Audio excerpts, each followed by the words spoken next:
Hi, it's Chef Rick, and today I'm making steak and chips. We'll do this video in 4 parts. The first one is going to be the creamed spinach, because we're going to do a creamed spinach, a peppercorn sauce, chips and steak. So this is the spinach. First thing we're going to do is finely dice an onion. As you know, we always chop down. We don't go all the way to the root. We keep the root intact. Chop into it sideways and then chop down again. And you get nice small pieces of onion. There you go. Spinach. A bag of spinach into a colander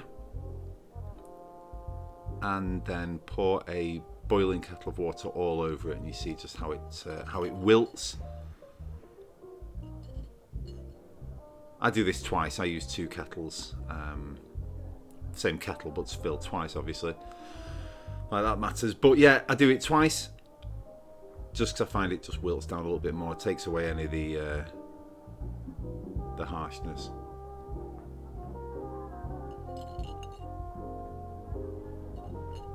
Let that cool, and because obviously it's very, very hot, you don't want to handle it. Onto a clean tea towel. Once it's cooled, as I say, fold it over into like a little parcel, and then over a sink you're just going to squeeze that as hard as you can like a tea bag, and drain out all the excess liquid. This is when it's been drained, so this is now cold to the touch.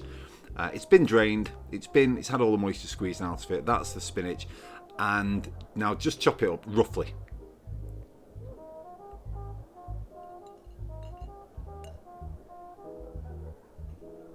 And there's no real technique to this, just chop into it as much as you like. If you were to put all that spinach in one go, you get ginormous pieces of spinach which catch in your teeth, of course, and nobody wants that, so you want to just chop the spinach up nice and rough.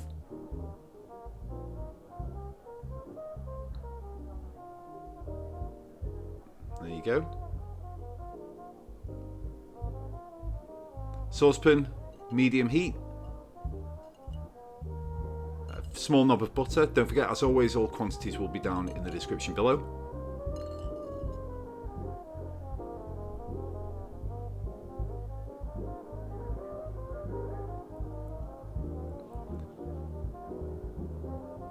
Into there goes some flour, just a little bit at a time. We're going to make a roux, like we've done in so many other videos. We're just going to add little bits of flour just until that starts to thicken up slightly, but we're not looking for that roux ball like we've had with when we make our bechamels or white sauces or cheese sauces.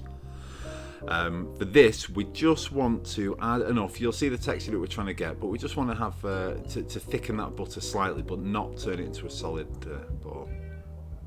In go the chopped onions. And again, they thicken this slightly, but you still want it to have that slight liquid edge to it. You don't want it to set firm. You want these onions to go lovely and soft, but keep all of the power and the flavour.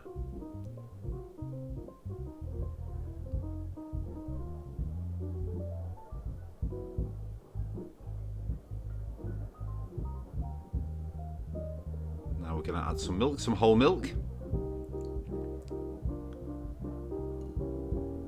Just stir it. No need to whisk or anything. If you keep stirring this with a spoon, then the flour and the butter mixture, or that roux, is going to melt beautifully into the milk, and you're not going to have any lumps. There's no need to sieve the flour in either. Just keep stirring, making sure you're scraping around the edges of your saucepan as well. You don't want any of this to be catching on the bottom.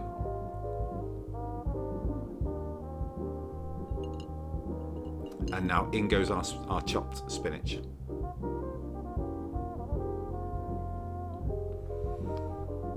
Stir that round, you'll see it breaks apart nicely.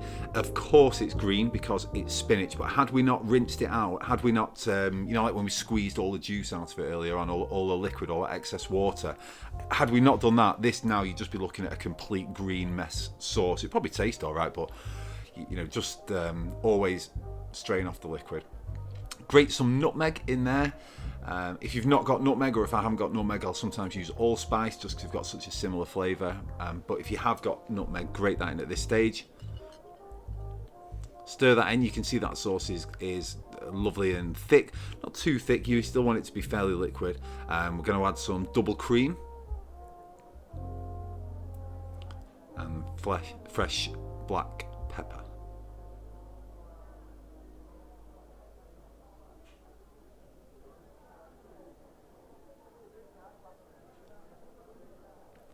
A little bit of salt.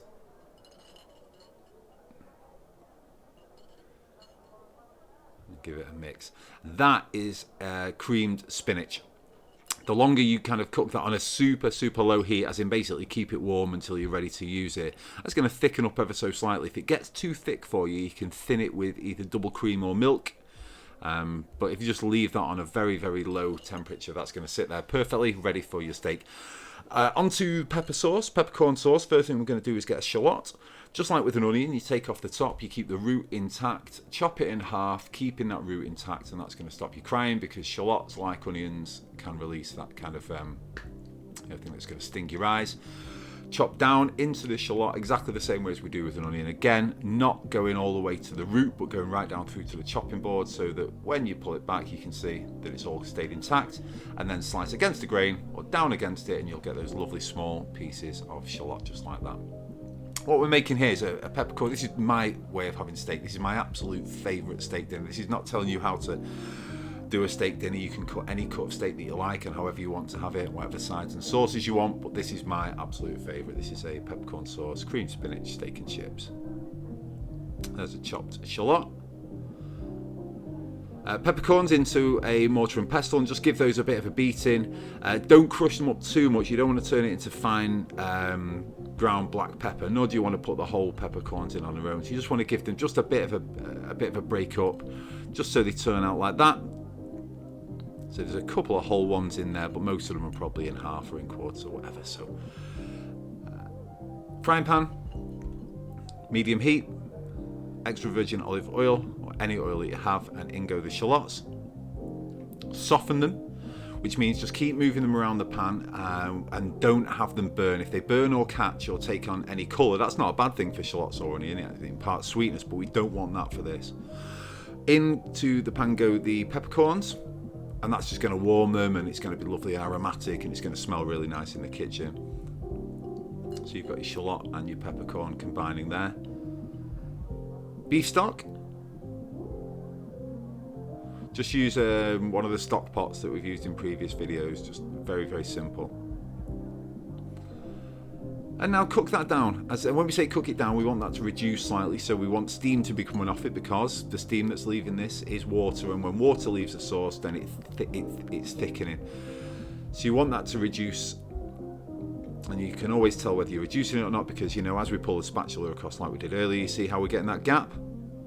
Obviously it wouldn't have done that earlier, so it's just showing that we are reducing that down. In goes some brandy, just some cheap brandy, very cheap brandy, cooking brandy. And we're going to flambe it. To turn off the lights just for the sake of the video, really. Flambeing is when you burn off the alcohol. Sometimes when you burn it like that, you know, you see people on TV going woo and being all stupid and getting all nervous. That can't go anywhere. It can't suddenly explode. It can only burn in that small area. And you can see you can kind of almost cook around whilst you're using it. I blow it out. If you let it burn out naturally, then it's going to burn off all of the alcohol, and it's going to make that brandy really sweet, which is fine, and that's probably how you should do it. I like to blow it out slightly earlier before it burns out naturally, because I like alcohol. I like some of that alcohol flavour in there, that just in the back of your throat as you're eating it. It's not overpowering at all, but you know it's there and it's delicious. So into that reduced, peppery, beefy, brandy mixture goes our double cream.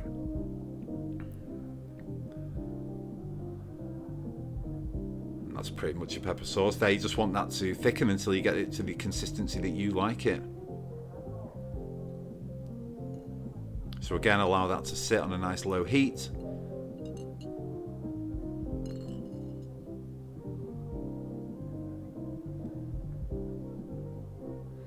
A little Tabasco, just for some heat. And some Worcestershire sauce.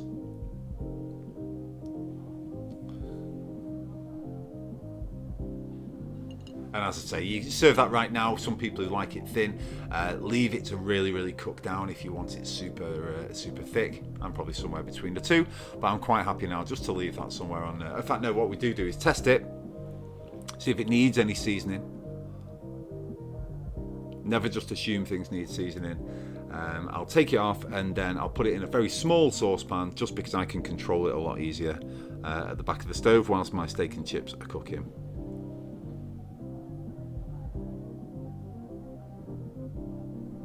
Keep everywhere nice and tidy, of course. Make your life easier. Right, onto the potatoes. These are going to be triple cooked chips. So you see triple cooked chips on fancy menus all over the place, and it's really straightforward, but they are the best, and I'll show you exactly how you do them. So the first thing you do is peel a potato, slice it into kind of thick wedges, and then take each of those wedges and slice it again into chips, into the size of chip that you want. With a triple cooked chip, you want them to be proper big chips like this, like chippy chips or pub chips or whatever you want to call them. You don't want them to be fries, simply because it's going to be a fairly long cooking process, and fries when done triple cooked just go a bit over crisp. So anyway, we take the big chunky chips like that in a colander and we just give them a wash under cold water. Just going to remove the first bit of starch, so you kind of want to keep checking until the water underneath them runs clear. And then into a large saucepan of cold water. So that's cold water. And we're just going to bring them up to the boil. Let them sit there at a simmer. Probably about 10 minutes. You can see that they aren't losing any of their shape at all. But because they've been sat there cooking slowly, very, very slowly in that simmering water, then the insides of them are starting to cook, but the outsides haven't changed in the slightest. They still look perfect, but if you just give one a bend, you see they easily break apart and the inside's beginning to go fluffy. That's what you want to do. Get those out, get them onto a lined tray, and then put them in the fridge for at least an hour. You want them to completely cool, and also putting them in the fridge is going to dry them out slightly. That was cook one of your triple cook chips. So that's cook number one. Cook number two, into a fryer on 130. If you don't have a fryer where you can set the temperature, you just want to put them in oil in a saucepan on the stove, and put one of them in to test it. And when you put that one in, it should be like this, no sort of violent reaction at all. Some bubbles, but no like big fizzing away and really heavily frying. So this is on 130.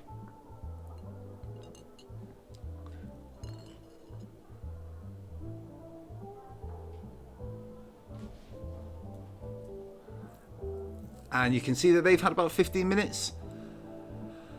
And you wouldn't know because from the outside they have a very light crust on them. You could eat them now, they taste absolutely delicious, but they are not ready at all, because obviously you want them to have that really crispy and beautifully coloured outside. So after this, which was the second cook, again, you can see them there, you can tell that they've got that light crust on the outside, but they just don't look great. They just look a bit, what's the word I'm looking for, like plain. So now, once again, onto a lined sheet, back in the fridge for at least an hour. You can keep them in the fridge at that stage and then kind of whip them out for your guests anytime you want if you're ready to fry. And this is the final stage of these triple cooked chips. This is at 180 degrees. Of course, if you can use a fryer like this, you can just set it to 180. If you're doing them over a pan of oil, just drop one chip in and just watch how it cooks. And that's them. They've had 10 minutes at 180. Give them that absolutely beautiful colour on the outside. Beautiful, absolutely fantastic chips. Season them. I season them with sea salt and just a little splash of malt vinegar. Although do whatever you want with them. That, in my opinion, is an absolutely perfect chip. That's a triple cooked chip. If you open up the inside, you can see that the middle of it is beautiful and light and fluffy and gorgeous. The outside is crispy and salty and amazing. And yeah, I would say, I didn't invent the triple cooked chip, but I will say it's the best there is. And here's how I like my steak. These are fillet steaks, or in America, filet mignon. Season the outside with salt and pepper. I'm going to be cooking these rare to mid-rare. In a pan goes some olive oil. Red hot pan, as hot as you can get it, and then you put those steaks in there, seasoned side down. We're going to cook these fairly quick, so that pan has got to be scary hot. Then season the tops, the exposed side, because they're ultimately going to be turned as well. So we're going to season the bits that we can see there with salt and pepper. Not going to do too many cuts in this bit because I want you to see how quick we really do cook these steaks. We're just going to season the top bits there with salt and pepper, as I say.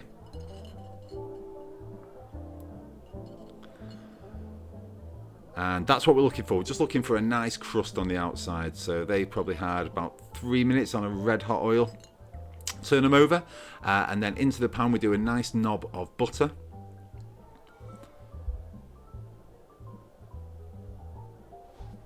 And we're going to add some garlic, just some garlic cloves which we've crushed with the palm of our hand, just to allow it to release its garlickiness. And then a sprig of fresh thyme. That's it. And now what you're going to do is just baste them. Make sure the garlic and the thyme are constantly in with that butter. If you need to add more butter, you can. Look how it's going all beautiful. Take that butter, and just as you would with anything, this is called basting. So this is where you'll take a hot liquid that you're cooking in and pour it over the meat. And it just adds flavour, it adds colour, it adds seasoning, it adds, it's everything. You want to do this with all sorts. Any meat that you're cooking in butter in this style, make sure that the thyme and the garlic's going all over it. Don't worry if you think that one at the top's not getting enough. I'll bring it round now. See, there we go. Bring that one down into the butter. Let's baste that as well.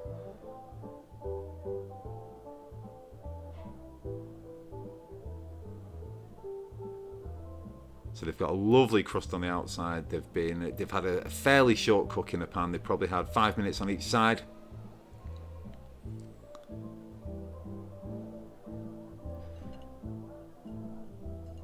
And move them around as well. See what I'm doing? I'm scraping them around. That's picking up salt and pepper off the pan, garlic, thyme, everything.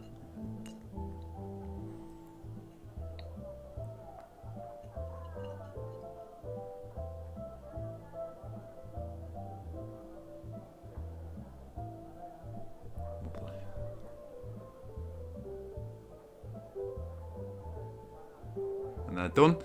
So they had no more than 10 minutes. We take the steaks off. And these are now going to rest. Wrap them in some tin foil, or just kind of cover them slightly in tin foil. They should rest for as long as they cook. So if you cooked them for 10 minutes, rest them for 10 minutes. If you cooked them for 5, rest them for 5. And now let's plate up. So there's a fillet steak. There's some triple cooked chips. I'm getting hungry watching it.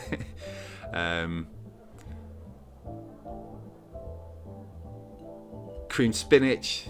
Some people might like this in a little bowl. I love the spinach and the peppercorn sauce kind of mixing together, so I'm quite happy to put them straight on a plate, but you do what you want. Peppercorn sauce down the steak. Look at the peppercorn sauce and that spinach just kissing. And then we're going to cut into the steak and just make sure that it's how we want it. And that's a perfectly rare to mid-rare. No blood, but just absolutely beautiful and cooked and flavour on the outside. A little bit of the spinach. Come on. Just beautiful. Absolutely beautiful. As I say, that's how I like it. That's how I have it cooked. You cook yours how you want it. I'll do different steaks over the on some other videos. But yeah, that's my version of steak and chips. I really hope you enjoyed watching the video. I hope you try it yourself. I hope you like some of the techniques. I appreciate every single viewer. Thank you again for watching, and I'll see you on the next one.